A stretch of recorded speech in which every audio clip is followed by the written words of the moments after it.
అంటే నా పాయింట్ ఏంటంటే ఇప్పుడు suppose Manmohan Singh is great finance minister, ఆయన ఉన్న టైంలో రిఫార్మ్స్ జరిగినాయి అని చెప్తారు. అంటే మన్మోహన్ సింగ్ లేకపోతే రిఫార్మ్స్ జరిగి ఉంది కదా, అఫ్కోర్స్ జరిగింది, సేమ్ ఎట్లాగే ఇలాగే ఉండేది. So it can't be the decision of one individual, they are all doing their jobs in a systematic aspect. అప్పుడున్న ఎకనామిక్ కండిషన్స్లో అంతకుముందు చేసిన మిస్టేక్స్ ఏంటి, ఇప్పుడున్న పరిస్థితి ఏంటి, మన గ్రోత్ ఇలా ఆగిపోయింది, ఇలా పెరగాల, ఇలాంటి ఉన్న డిమాండ్స్ మూలన మీరు పాలసీలు చేంజ్ చేసుకుంటారు. ఆ పాలసీని అనౌన్స్ చేసేవాడు పర్టికులర్ టైంలో ఒక మనిషి ఉంటాడు. అది మళ్ళీ it's matter of chance. It can't B attributed to one person. But అది సో దాంట్లో మీకు రాంగ్. అదే మన్మోహన్ సింగ్ ఏం ఇంటెలిజెంట్ ఫ్యాంటాస్టిక్ మనిషిని మనమే అన్నాం అని, తర్వాత అసలు ముమ్మని కూర్చుంటాడు, అసలు మాట్లాడు ఏంటి, ఇదేం prime minister, is embarrassment to India అని కూడా మనమే అన్నాం.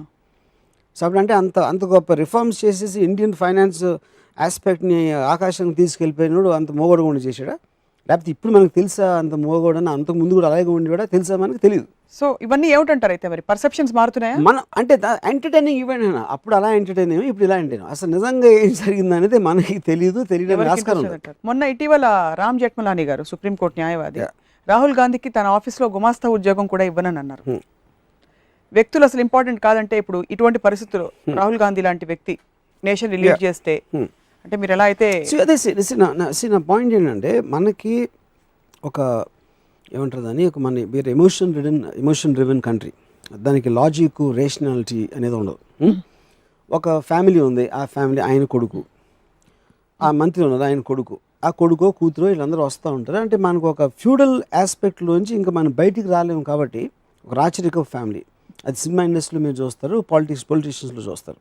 ఆ వ్యక్తి ఇండివిజువల్ మెరిట్ ఏంటి, ఫలానా వాడి కొడుకు కాకుండా ఇండివిజువల్ మెరిట్ అనేది ఉందా అనేది అసలు మనం ఆలోచించాం ఇప్పుడు. ఎందుకంటే ఫలానా కొడుకు హీరో అంటే ఈడు హీరో, ఫలానా మినిస్టరు ఫలానా గాంధీ ఫ్యామిలీ నుంచి వచ్చాడు ఇది. సో ఇప్పుడు రాహుల్ గాంధీకి పర్సనల్గా ఉందా లేదా నాకు తెలియదు, రాహుల్ గాంధీ ఇంటెలిజెంట్ కాదా నాకు తెలియదు, కానీ పాపులర్ పర్సెప్షన్ ఈజ్ నాట్. ఎందుకంటే మీరు విపరీతంగా జోకులు వేస్తూ ఉంటే రాహుల్ గాంధీ ఏమన్నా తెలుసా అంటే అది ఎవరినైనా మీరు అలా చేయొచ్చు. రాహుల్ గాంధీ ఏంటని నాకు తెలియదు, యాక్చువల్లీ ఐ డోంట్ నో.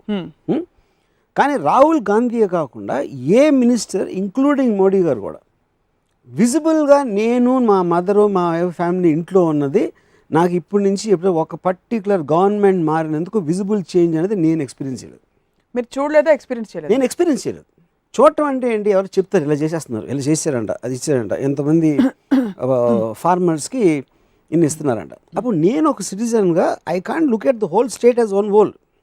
అది గవర్నమెంట్ పని.